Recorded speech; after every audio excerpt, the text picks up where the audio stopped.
City, the place to be. Life's a madness, wild and free. Tune in now, let the good vibes flow. Bar City, your favorite show.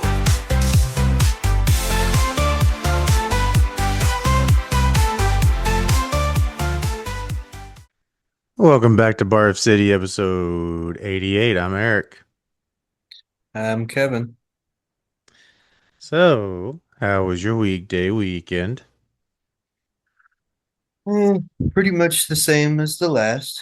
The only difference is I was able to actually get more stuff done on my own game because I finally got my computer mostly working again. Which I'm Yep, really happy about.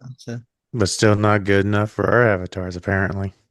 Yeah, I know. Like, except for some reason, when I try to pull up the avatar, it says the feature's not available, and then it takes me to the website, and I don't see anywhere on the page on how you're supposed to turn it back on. So.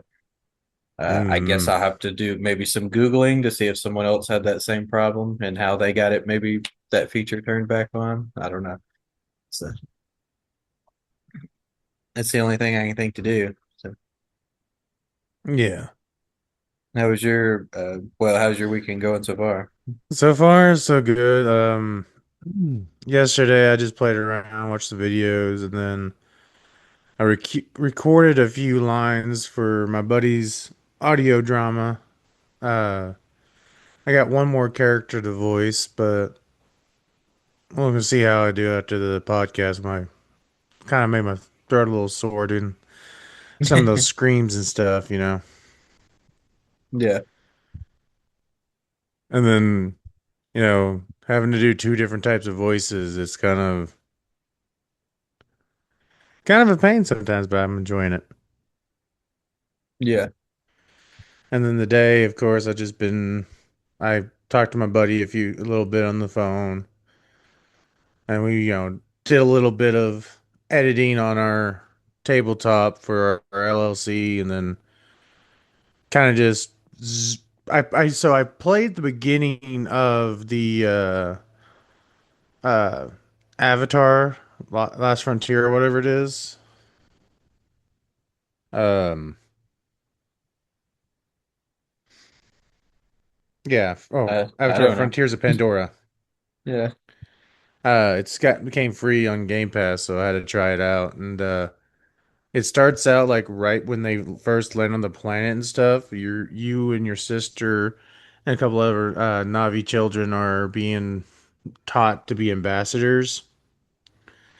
And then your sister basically tries to get everyone to just leave, and when you go to do it, she ends up getting shot by the main guy, the villain, I'm guessing. And then it time skips to 8 years where Sully in the first movie did his shit. And then you get put in a cryo and you get woken up. I think she said it was 16 years later. So you're after the second movie now. Yeah. And so this game is a whole different story between two and three. So pretty Huh. interesting so far. Like the mechanics are really great. It's an Ubisoft game too. So, Yeah. and like I thought I would fall through it, but I jumped and there was this kind of a small tree that was bent, and I landed on it, and you could actually walk on it. I'm like, oh shit, okay. And you have a normal jump, and then you jump twice to climb, and then you can run, you can press and hold A, and then run, and you can do a leap jump to get a little further, or hold it and get a little higher in the air. Yeah. So, uh, the arrows, you actually have to craft your arrows, which you have a Navi sense to tell what plants are what, and you to get what you need from them. Yeah. And you just collect the specific type of uh it looks like a oh more like a brush, just like or kind of like cattail style. Yeah. And you just collect those, and that's how you make your arrows. You can only hold 20 arrows, but I'm playing, of course, I'm testing the game out, seeing how it feels and all that, you know. And so I'm playing on the lowest setting, like beginner setting basically. And it one shots the normal people, so it feels realistic. And then it takes a few shots to take out anybody that's in the mech suit. But you're part of a rebellion against TAPS and the main company. Basically, this is their return after they're pulled their shit with in two. So pretty interesting. Yeah. So I played that for like an hour and then I hopped off, played on my phone, and now I'm doing the podcast Oh, man, help me. with my new mic. I actually like this thing. It feels kind of cool to be able to like, because like I have my normal gaming headset hooked in since it's an aux cable. Yeah, That's how I'm hearing you. And then the compression mic that I got that my roommate bought me is a USB. So I can have both of them hooked into the laptop at the same time. yeah, I don't need no splitters or anything like that, yeah. which is really, really nice.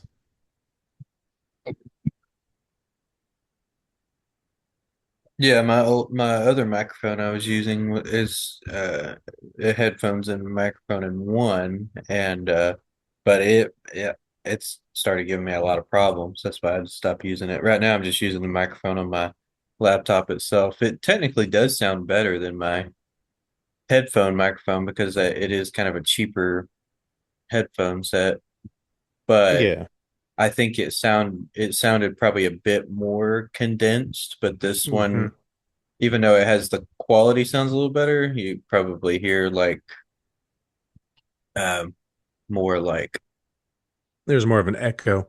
yeah, more echo and maybe a bit more background noise and stuff like that. Not that there's too much background noise going on because I'm just here by myself, but like if I had my kids here or something, you could it would probably picking up everything they were doing and saying. So Yeah, it tends to do that sometimes when they're around. I've noticed that. yeah, But it's not too bad. yeah. I need to, Yeah. Eventually I'll get a better headset microphone and try that out. It'll probably sound much better. So yeah, I need to ask my roommate where he got this one and see how yeah, much it was, and might be able to help you out get you a compression, get this compression one because it's not good and it's USB. So you just use your headphones to hear me, and then you're talking to it. yeah.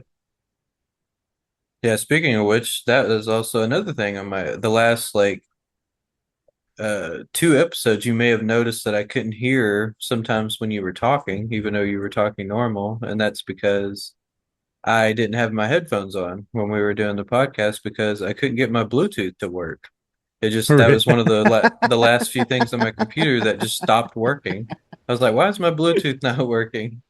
And so I couldn't connect anything via Bluetooth, including my headphones. And so I had to like do the podcast without those too. And there were sometimes when you would say something, I couldn't hear what you said. So I kept the last like two episodes, I kept going, what? A lot.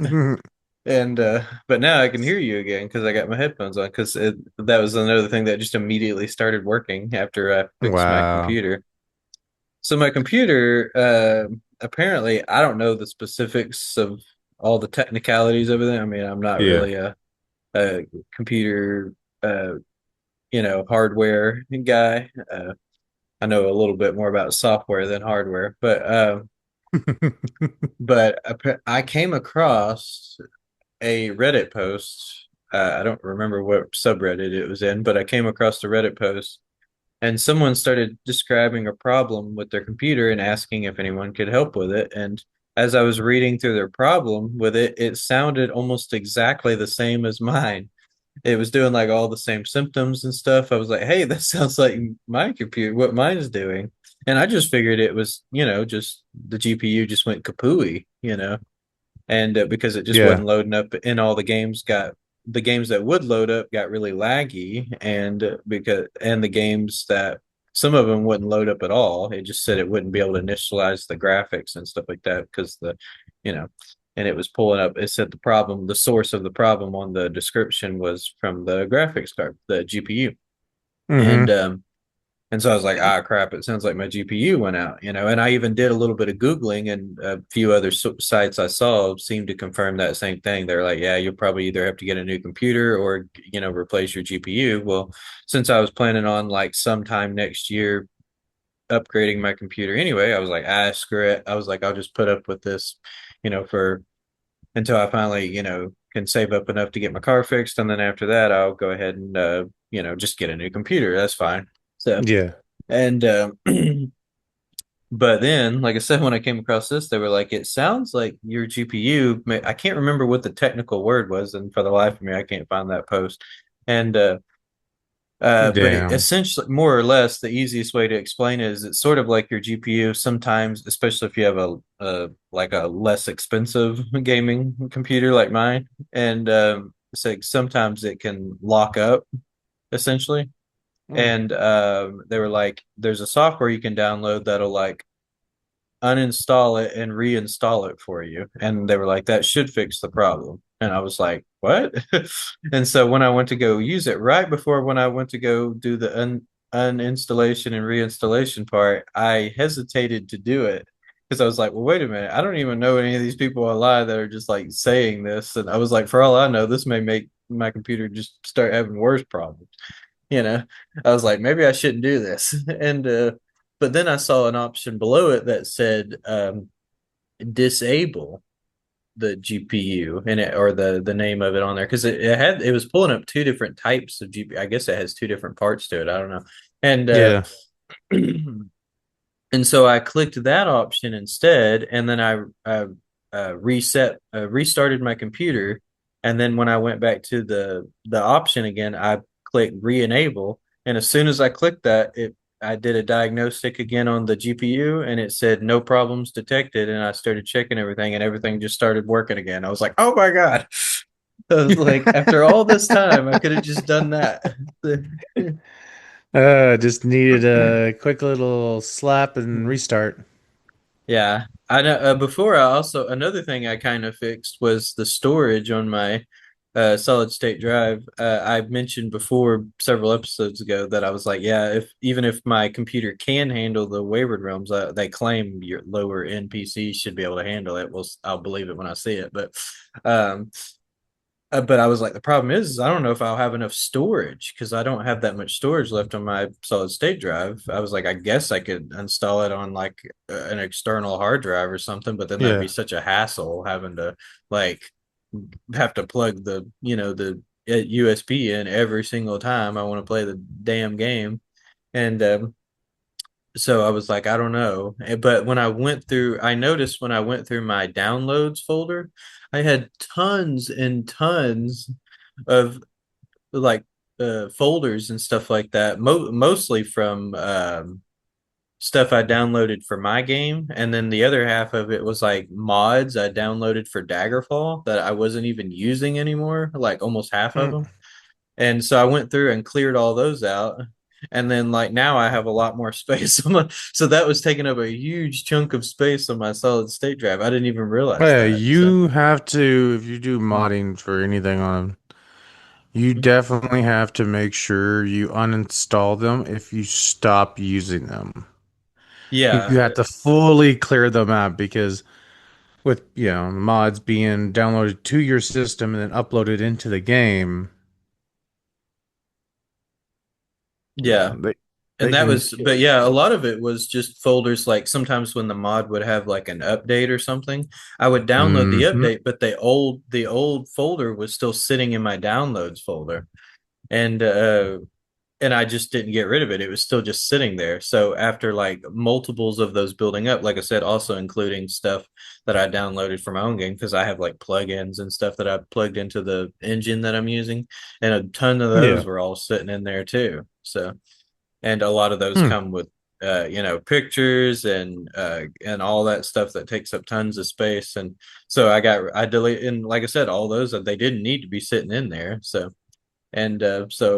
like I had them already either still in the plugin folder on my engine, or they were plugins I weren't even using anymore. So I got rid of all those, and that cleared out tons of space. So plus I also had a few back before when I was able to use my hotspot on my phone because my old phone was so slow. Um, I a lot of times I would download YouTube videos, especially longer ones, um, to sometimes watch at work. So because sometimes if Hmm. I got bored, I'd just have a that way I'd have a video or something to watch. So I had some of those still sitting in my folder too from like a couple of years ago when I scrolled all the way down to the bottom. Of some of Oh those were god. still sitting in there, and they were when I deleted those, that cleared up a lot of space too. I was like, I'm not even using these. I was like, I have hotspot now, so why would I want to Wow. watch some old downloaded YouTube video? So and Right. so I got rid of those. Yeah, I cleared up. Yeah, so I don't know if it's enough space for the Wayward Realms, but I definitely have a lot more space. That's for sure. So I guess I only know until they, get the early access uploaded, and then I can look on there to see how much space I need. And I guess if I don't have enough, I'll have to figure something out. But if I do, I'll try, you know, going ahead and downloading it and see if my computer actually can handle it like they claim it should. Like I said, well, I guess only time will tell. So if I that's which is not a big deal. If it just won't work, then or the game crashes a lot or something, then I'll wait, save up some money, and try to get a new PC. So because I was planning on doing that eventually anyway. Yeah, it's So just more incentive to do so. yeah, it would be nice if I could put that off a little bit longer though, so Yeah. to see if I could. Yeah, but so that was cool. I'm just really happy I can start test playing my game again because I was literally like my other than doing like this one specific thing working on my game, everything else, all the mechanics and the programming and all that stuff that I was working on, all that got put on hold and on a standstill because there was like nothing I could do really. So because I could work on the game, but I couldn't test play anything. So I was like, I'm not going to sit there and start putting in a bunch of program all this crap that I don't even know if it's working or not because my programming skills are like mediocre at best, and there's a lot of stuff that may not even be working. Yeah, and you won't know until you get into the Yeah, game. yeah, and it's like so I'd put all this stuff in and then be like progressing forward, only to find out that I got to turn around and backtrack and go back and do a bunch of repair and clean up all the code and everything. And I'm like, oh, okay, which you got to do that some anyway, but I don't want to do like large chunks of that, so Yeah, I have it's to. it's one of those like if you did it without going in blindly, just putting all this stuff in there and like, okay, it looks good. Yeah. You got to then go through layer after layer after layer after layer because you've already layered the cake without putting filling in between. Yeah. One of the problems with game design, especially if you're making a bigger game like mine, is if there's certain parts of like the programming or other areas where you had some kind of mechanic or something you were doing, and then you leave that alone for a long time, Yeah. and then you come back to it, you're sitting there going, okay, why did I set it up this way? You'll completely forget. I'm sure a lot of programmers can relate to that, where they look back. I try my best to label as much stuff as I can in the program. Like when I do like a quick little script or something, and it's not super clear what it does or what it is, I try to put a comment or a label on top to describe what it is. But there were still a few things here and there where it wasn't super clear what I was doing there. And so I had to sit there and like, you know, be like, okay, I don't want to remove this, but this little part right here seems completely pointless. But I'm afraid if I remove it, then like something's going to start going wrong in my game and I'm not going to know why. And so I was like, what the heck? So there were so many things that I was quickly bumping into once I started test playing my game. I'm like, what does this do? Why does this do that? Why did I set that up that way? I don't remember any of this. And Yeah, it's kind of like when I was doing my lines yesterday, I had to make sure once that entire line, once I was done with it, got the right emotions, the right sound. yeah. I then had to make sure I labeled it prologue, episode one, this part of the line or whatever. So we're like, okay, this is gonna be this line when I send it in. This will be this. I know what I'm doing here. Excuse me. Yeah. Sometimes it's good to label shit. Yeah, I've been trying to get in that because I will admit, with my first game with Crate, oh God, anytime Yeah. I jump, luckily that game's a lot simpler, so it's a little bit easier to, after you look at it and read through it for a few minutes, you kind of get the idea. But yeah, that one is the way I set everything up. It's an absolute disaster. There's tons of variables and switches in the programs that are like sitting there not doing anything because I apparently started creating a bunch of stuff and then I guess I got a better idea or figured out a better way to do it, but I didn't actually go and remove the other parts. I just left it there. So there, like when there's parts in there that could be, slowing the game down or something because like I was too lazy to like remove it. But now I don't know which parts I can and can't remove, but there's definitely a few on there. When I look on there, I'm like, I don't think this is actually doing anything. I think it's just sitting there because. And so that's why with this game, I'm trying to like really trying to label a lot of stuff and show what it does and what it doesn't. Or if I immediately come up with a better idea, try to like, I'll try to take the code and maybe put it in a separate folder off to the side or something, just in case I still want to use it in the future. But I don't want it just sitting there and then my future self thinking that it's supposed to be there because I think it might be doing something, but I'm too afraid to remove it, kind of thing. So yeah, Yeah, it's a sometimes disaster. there's things in life that you do and you're like, you don't want to say that's a future me's problem. Yeah. Because future you is gonna sit there and cuss you the fuck Oh out. God. I have kicked my past self so many times it's not even funny. I'm like, what the fuck were you thinking? Yeah, I've Uh, said that a lot, mostly about girls I've dated. I mean, I was about to say not just game design that I've done that with too. I've done that with all kinds of stuff. Yeah. But I also have to remind myself that, it's like, well, the past is past. There's nothing I can do about it. The only thing I can change is the present. So nope, but you gotta yeah, build a time so machine. You gotta do I better. learned from my mistakes, and I should probably use a present tense, learning from my mistakes, and I'm trying to Yeah. do better and better with each. Hopefully, with the next game, I'll be able to step. One of the things I did with this game was before I even started is I spent more time in the pre-development stage, really trying to plan everything out, not just like story stuff, that too, but trying to plan out like exactly how I'm going to structure the game and how I'm going to set up all these mechanics. I'm like, I know I want to do this, this, and this. Let's test this out first and see if I can actually do that. And then if I Yeah. can't, then I'll know, okay, that feature's not.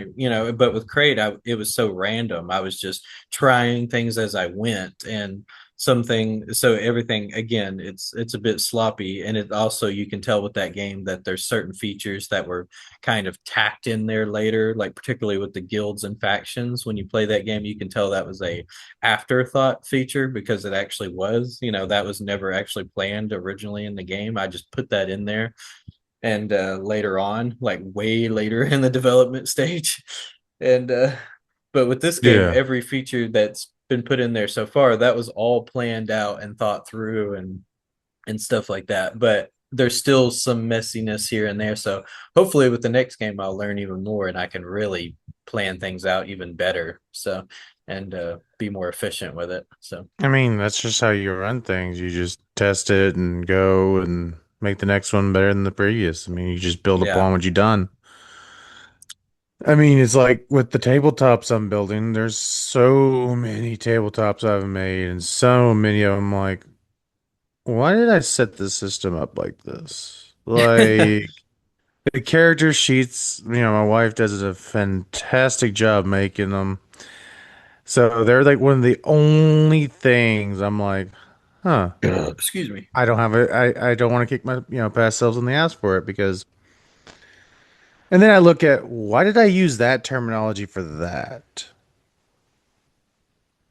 You know, but I'm like, this dice mechanic could have been better this way or that way. So, doing it officially now as a trying to make it and publish one and do it as a company, I'm definitely looking at my old ones and like, you know what? I don't want to do that.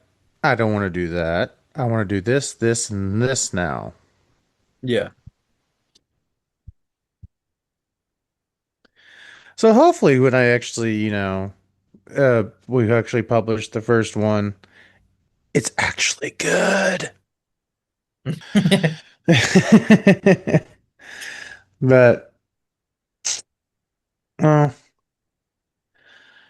so I have come to find like AI chat apps that are like story driven ones with Hmm. AI.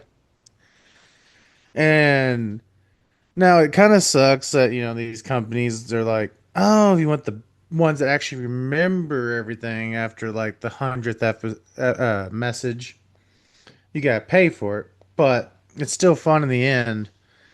But you just have different people that creates different scenarios, make different characters and this and that. And you just find one you like, start chatting with it and role play. So you can, if you're a big fan of like, doing D&D and stuff like that, but you have no friends, there's AI one. It's actually pretty fun, some of them. Some of the apps are, of course, a couple of them are just really overly, constantly sexual. And I'm like, yeah, nope, I'm going to try a different app. I don't need adult content when I'm married.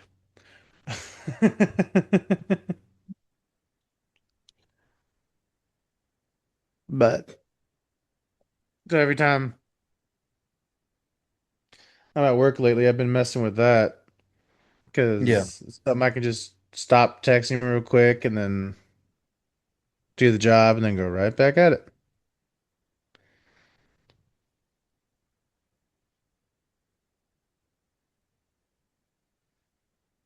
So like that's what I think, in my opinion, AI should be used for is something simple like that. Yeah. Not like making entire games or movies. Yeah.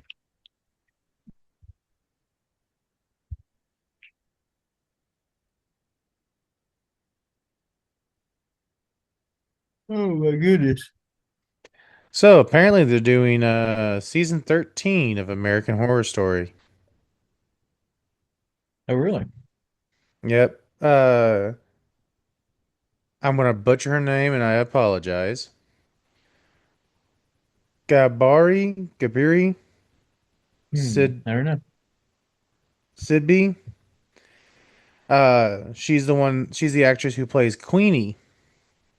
And she apparently has announced that she will reprise her role as Queenie in Horror Story season 13. So yay, more of the chaos and fucked up world everyone loves of American Horror Story. Yay.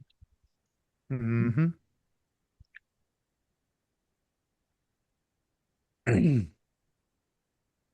It should be fun. I've actually Yeah. liked American Horror Story.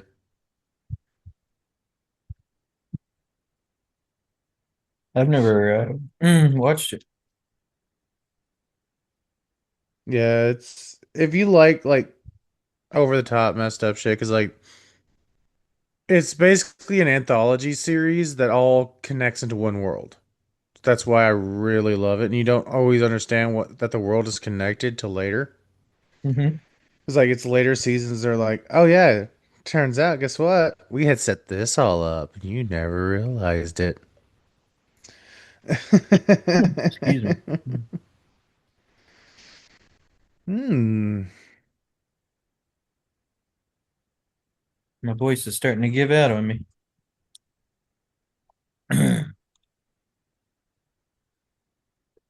And apparently, the new Harry Potter reboot will be launching on HBO at the end of 2026. At the end of the year. Yeah, I saw that. Hmm. Harry Potter. Yeah. Sadly, Never the big, though. never the Go ahead. biggest fan of Harry Potter, unfortunately. Mm. Yeah. Sadly, though, there is still no release date on Hogwarts Legacy 2. Oh yeah. Hmm. Hogwarts Legacy But 2. I guess a lot of fans are trying to theorize it be the end of this year as well, into early of next year. And so I guess one of the person from the company posted on X theories and replies to their threads. Nailed it. It's coming real soon, one wrote. Yep, only a matter of time until we start seeing something about the sequel, another said. So yeah, some Hmm. Harry Potter stuff is kicking off again. I'm good with that. I like Harry Yeah. Potter. So I'm actually happy. Yeah. I Uh tried to get into Harry Potter so many times, but it's just not my cup of tea. I mean, playing like probably a game for it would probably be fine, like Hogwarts Legacy. I'd be cool with that, but yeah, uh, Hogwarts Legacy was but pretty fun. There's just some stuff yeah, I wish they did different, but like that's pretty much every game. yeah, oh yeah. There's always something I would change in a game. Even like my top five favorite games of all time, there's still a few things I would change. But Yeah. but yeah.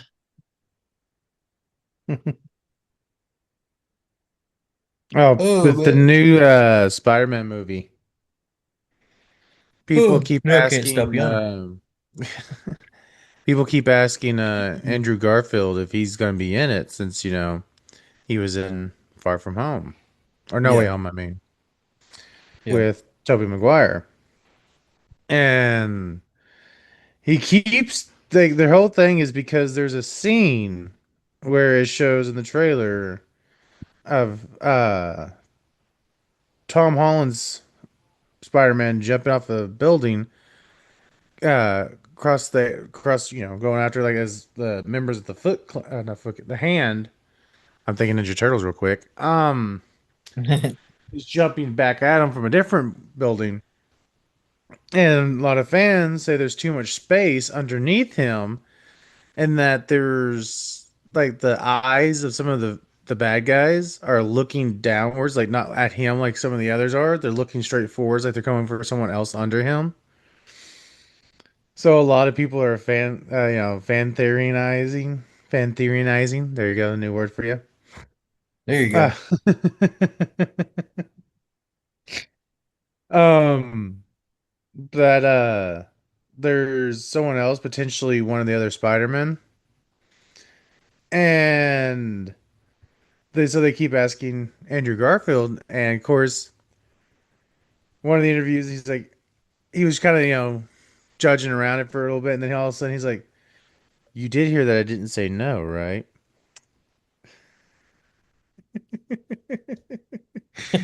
Like he is full on trolling people right now. Like he is so good at not giving anything away. Like when No Way Home came out and he was being asked, he didn't tell none of his family. He didn't tell his friends. He didn't tell the actors who played his Gwen that he was doing it. Yeah. He kept it so hush hush that when it was announced and shown in the trailer, no one had any idea that he was going to be in it.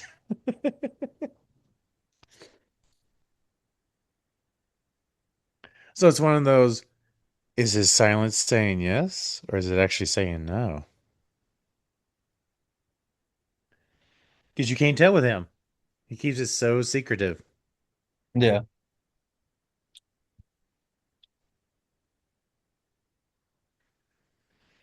So I'm looking forward to that to see if he's just trolling the fans or is he just going to show actually be in it. Yeah. Yeah. Oh God. Ooh.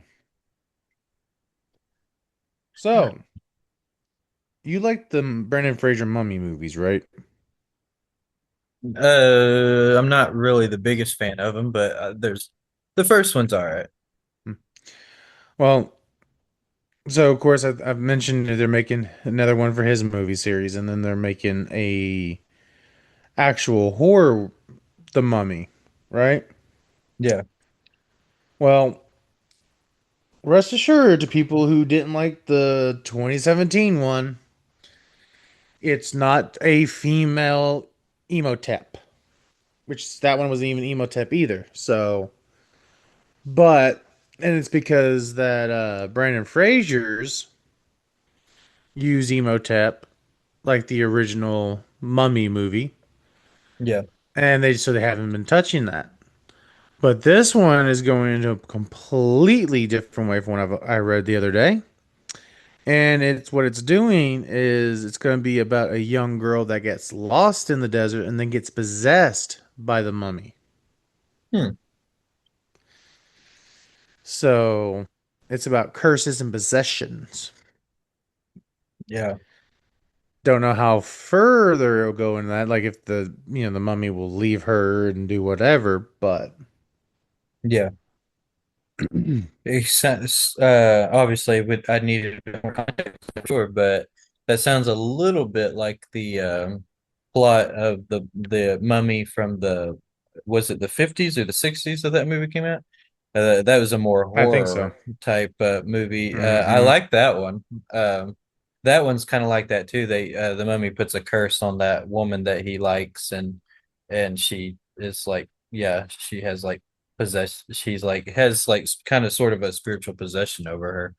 So it's I like it. So it's a pretty old movie, but but if Well, you it's don't mind old because movies, it's good.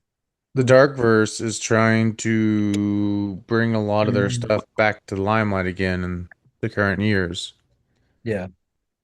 I want an updated Creature of the Black Lagoon is what I really want. Oh yeah, that would be epic. Especially done really, really well. So Make like sure the creature is still done in prosthetics and yeah, actual I keep the props. practical effects and stuff like that, but just Hmm. do it modern day times. Yeah, that would Yeah. be awesome. Hmm. Yeah, anybody who knows me knows I'm a pretty big fan of like the old school horror monster movies. Those are always a lot of fun to watch. Yeah. So Me and my roommate were talking about it. If they wanted to revise it, like we already know that Brandon Fraser's The Mummy series is so popular. yeah, And that all they if they really wanted to, since his son's an adult now, technically in the storyline, they could literally have his son, even if Brandon Fraser didn't want to do it or whatever, he's getting older and he's just gonna do one more hoorah, whatever. yeah, They could have an actor who's playing his son go around and continue, looking for these stuff and running into other stuff like Dracula, Frankenstein, the Black Creature of the Black Lagoon. He could have a fist fight with the Invisible Man or the Fly, kind of thing. They could actually extend the Dark Verse lore into the action comedy horror that The yeah, Mummy was. It was kind of a missed opportunity, in my opinion. yeah. That would be another cool thing to see with the old school monster movies as well. Like if, since extended universes are such a big thing now, you could make a full on extended universe and make like if you did remakes of these old school movies, you could like make them all be connected in one world. Some of them are in even in the older movies are loosely connected anyway. They'll make references sometimes to some of the other monsters in some of the other movies, but those are just loose connections. But you could do it much more like sort of like what The Conjuring does, and of Yeah. course the MCU and all that stuff. So you could make it like to where they have crossover actual movies. That would be cool. So, Yeah, I mean, we do have, Wolfman versus Dracula. right. So, Yeah. And you could do a lot more stuff like that. So hmm some of those movies aren't actual literal sequels to one another. Like some of the later Mummy movies, in particular, like that came out in the 60s and stuff like that, they kind of painted themselves as sequels, but they're really not. It's actually a brand new story, but they just kind of dressed it up like it's a sequel. So some of those, it's a little confusing, like which ones if you ever want to watch any of those movies in order, you have to kind of do a little research and figure out which Yeah. ones are actually like part of that actual same story or not. I So, mean, it's because basically in how it is with The Godzilla. Mummy series, there's like 8 different movies, and not all of them are actually connected to that same original story. So, Yeah. About to choke on my own saliva. and don't do that. I'm Oh, excuse me. dying. Oh crap, dude. Oh man. But yeah, I'm curious on where they're gonna go with it. Like,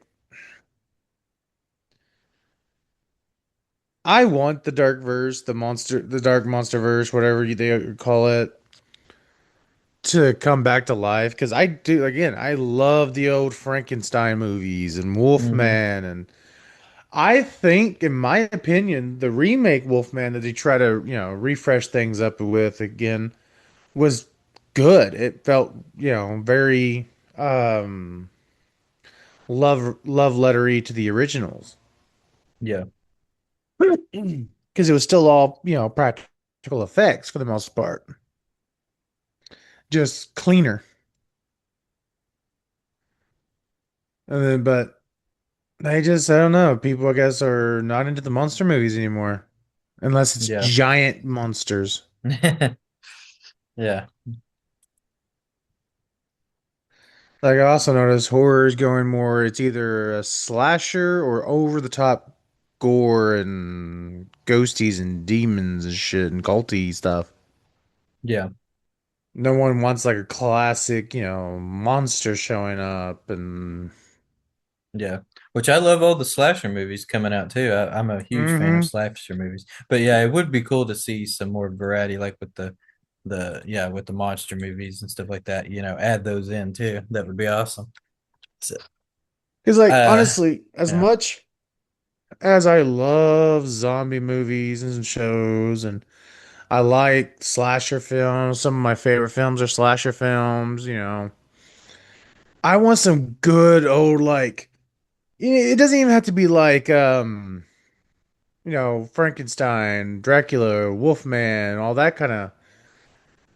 I want more stuff, also like, Hitchcock and some Cujo, some shit that's like weird world fucked up shit. Not like it doesn't have to be just ghosts and demons and psychopaths and cultists. Yeah. Also, some good found footage movies come need to be coming out. Need to come out. Like, I love me some found footage movies. Like, also, like those things. I don't understand why those didn't pick up for studios, because if you ever look at them, like, a lot of them have very little budget to really need, but they have made so much back comparatively because of the little budget. Because, like, you Yeah. take Cloverfield, for example. First Cloverfield movie did phenomenal. It's on the ground, and Yeah. but then by the time you get to Lane and Paradox, it's, no longer just the found footage style. It's not just one handheld camera and you're on the ground running. You're in a bunker with some crazy dude, or you're up there up in space with some timey-wimey dimensional bull crap. It felt less grounded. And to me, yeah, there's a time and place for these over the top, kind of stuff. But, like, when you have a series that starts out grounded and it's done great because it's grounded, it's probably because it was grounded that it did so good. Not it had nothing to do with the monster for the most part and all that. It was because it's single camera. You felt like you're on the ground. You felt in danger yourself.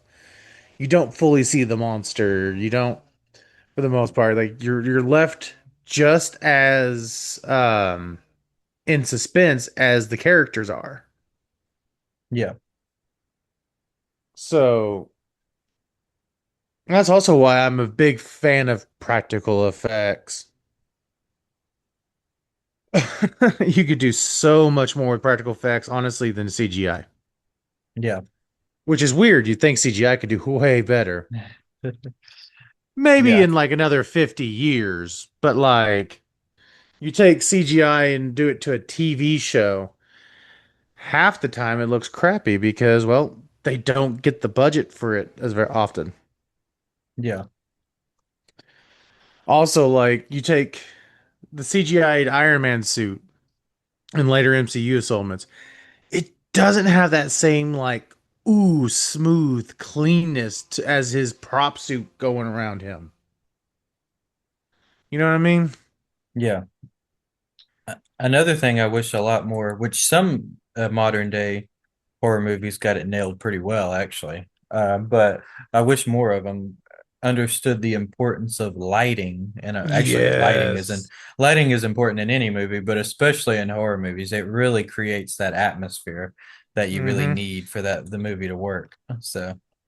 Yeah, I And mean, newsflash, making everything just super dark is not how you solve the problem. You got to make sure the no. lighting is because they went through that Yeah. stage in like the early 2010s where they Well, were yeah, like, because "Oh, I like know, you it make it really dark, so it's scary." I'm like, "No, you got to look like do at the lighting specifically." Yeah. you look at So, AVPR. yeah. AVP did so phenomenal. You have these two massive alien icons, the Predator, the Xenomorph, and then you're doing about to do the sequel to the movie that did really phenomenally well. Yeah. But you make it so fucking dark. We don't Yeah. even see the Xenomorphs. Like, oh, let's darken it up. The Xenomorphs would be scary if you can't see them. Yeah. Dog, you make them run out in the middle of the street. We can't even see the white bitches running around the street in the fucking pitch black. Like, half these motherfuckers should be beacons. Yeah. Like, that's one of the biggest criticisms. Damn, if I can speak. Of AVPR is how dark they filmed it. Yeah. Yeah, Lighting sometimes it's dark. the opposite problem too. You see too much. You really want Yeah. that good.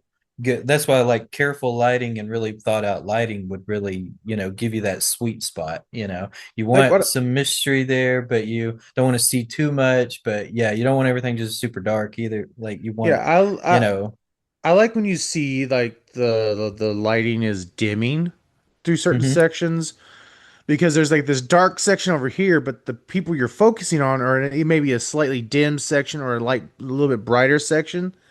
hmm But what they're looking at is in the darkness. You don't see it because they don't see it. right. But when they see it, you should see it. We should only see the monster or whatever's hunting these people or whatever when they see it. That's why I had the original Scream.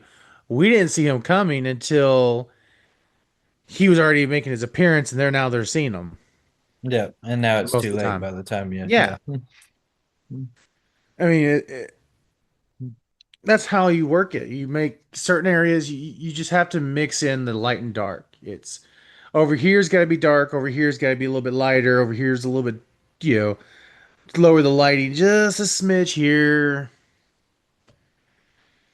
It just helps you. Lighting builds up suspense, especially in horror. Yeah. And not I every horror know. has to be that way too. Like, you take uh oh what's it called? Flight 180. Um Final Destination. Yeah. Yeah. That one, it doesn't have to be really dark at all for the most part. So Right. like Yeah. you can get away with it in that kind of aspect of that movie. Right. But And it can, so yeah, it can depend on the plot. Yeah. yeah. And like I mean, the funny thing is, I see all these big budget movies and horror movies or anything that fail, and I just chuckle because of the success for Paranormal Activity. Yeah. If I remember correctly, the dude had like $50,000, and he just made a movie in his house. He just literally got unknown actors and an Yeah. actress to come to his house with with a tripod and a camera. Yep. That's all he did. And made money. Like he Yep. basically did a fucking fan video that you'd see and made bank on it. Yep. That can happen sometimes. Mm. And it was good because, like, you hear the sounds and this and that. And when the door, you could clearly see the door somewhat in the hazy, night vision. But as the door opens, you don't see anything past it. That whole hallway is dark. Yeah. So you don't know if they're going to show a demon or whatever. And then, of course, doing the footprints and the flower, it was all practical. There was no need for CGI. It was just all one camera, and it did well. Yeah.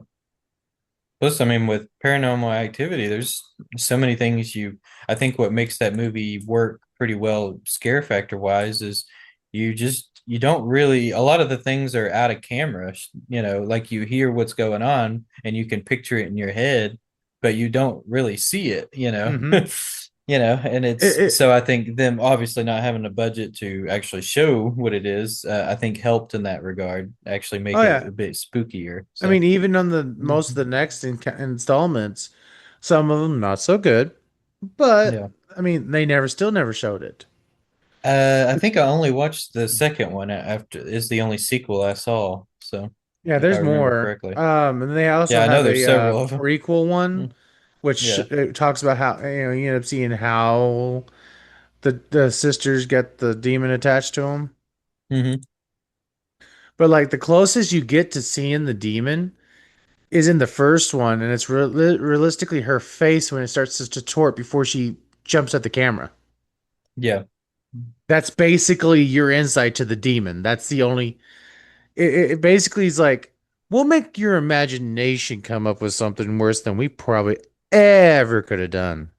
Yeah. So, I mean, I really like it. And then two, of course, increased it with the security cameras, which is cool. I like the different angles now, but it's Yeah. still it's just contained Yeah. chaos. I am very, out of all movies types, I am the most critical on horror movies. And I think it's because there's not actually enough good ones. Yeah. Because I love jump scares. They have their place in horror. But there are some movies that it's just jump scare after jump scare after jump scare, and you become numb. Like, cool, okay. And that's why one of the honestly the most recent movies that have ever actually made me jump out of my fucking seat is Paranormal Activity and Paranormal Activity 2. Paranormal Activity, I actually jumped when she launched at the camera. I wasn't expecting that. I just expected the goofy smile, the weird smile, and then cut out. Yeah. And then, of course, in two, they play it so freaking well with the camera targeting the fucking hanging rack where the pots and pans are and the Yeah. skillet. And when that one skillet drops, and like, oh, cool. Well, when they do it again, they have that same angle. She's by herself again. You're focused on that rack because, well, that's what happened before. You're not expecting all the cabinets to fling the fuck open and make all this noise. They drew you in perfectly, scene by scene. Yeah. So like those are the only two movies that's really in the longest time has made me jump. Because they were done well. I wasn't expecting them. My guard was down. The only kind of jump scares I don't like are the cheap jump scares, the one where it's the false, like they'll play the really loud music, but it's really just like their neighbor or something that's coming to say hello because they're just trying to give you a quick Oh God, I hate scare. I'm that. like, those are the only kind of, if it's the actual like villain doing it, then that's fine. I don't mind the jump scares. But if it's, yeah, the false jump scares, I can't stand those. So, mm, Well, the thing is, with those false jump scares, now you're expecting it constantly. yeah. That's what I mean. You become numb because you're already ready. Yeah. Like, oh, And it it's got makes the actual jump scares not feel as special either. So when they yeah, actually happen, now you're kind of like, oh, the suspense has dropped a little bit. So yeah. I just like that's why some of the old movies are still the best when it comes to horror. yeah. Also, if you're into horror, Excuse me. searched at the bottom of the barrel some of these like B, C rated fucking horror movies are so goddamn good. Yeah, They horror don't movies have it's the almost budget. like Go ahead. yeah. I'm sorry. I was just gonna say, yeah, with horror movies, it's kind of the one genre that's sort of like almost the opposite. It's like the ones that are the lower budget ones are sometimes the better ones, in all honesty. But with other genres, typically it's like the higher budget, usually the better it is. Oh But yeah, with yeah, with horror, it's kind of like sometimes to find the good ones, you got to dig, you got to dig deep and do some research and find them. mm-hmm. So don't just watch the latest box office horror movie, summer horror movie at the theater. Those can be good too, but it just depends on the movie. So Yeah. so I mean, if you're a horror movie pansy, then yeah, watch the blockbuster ones because they're probably less scary. yeah, Because like the less budget ones, they have to actually try. They actually have to work around the right. corners and Because that's all like they have to work with. They don't mhm. have the budget. Yeah. So Like that's I'm trying to remember the name of it. It's a haunted house one, and it's a like no, actually like a Halloween haunted house, and you don't see the clowns move at all on screen. The hmm. mannequin clowns are what's the thing, but you don't see them move at all on screen. You'll pan and then you'll come around. Next time you see them, they're different. They're in a different spot, and you're like, wait, Right. You that know they're fucker was moving, over but you don't actually there. see it happening. Yeah. How are they moving? Like you, Yeah. you know what I mean? Yeah. So, with Oh that being yeah. said, we're about out of time for this one. Yep, that we are. Comment down below. Do you like the big time budget horror movies, or do you like the cheaper ones? You already hear our stance on that. Um, I think that's about it. Like, subscribe, and all that jazz, and we'll see you in the next one. Bye. Welcome to the city where chaos thrives. Kevin and Eric keep people alive. Random talks and stories collide. Bar City Anthem, let's take a ride. Bar City, the place to be. Laughs and madness, wild and free. Tune in now, let the good vibes flow. Bar City, your favorite show. Guitars, drum and synths ignite. Jokes and banter, morning or night. From the weird to the totally bizarre. Bar City legends shining like a star. Bar City, the place to be. Laughs and madness, wild and free. Tune in now, let the good vibes flow. Bar City, your favorite show.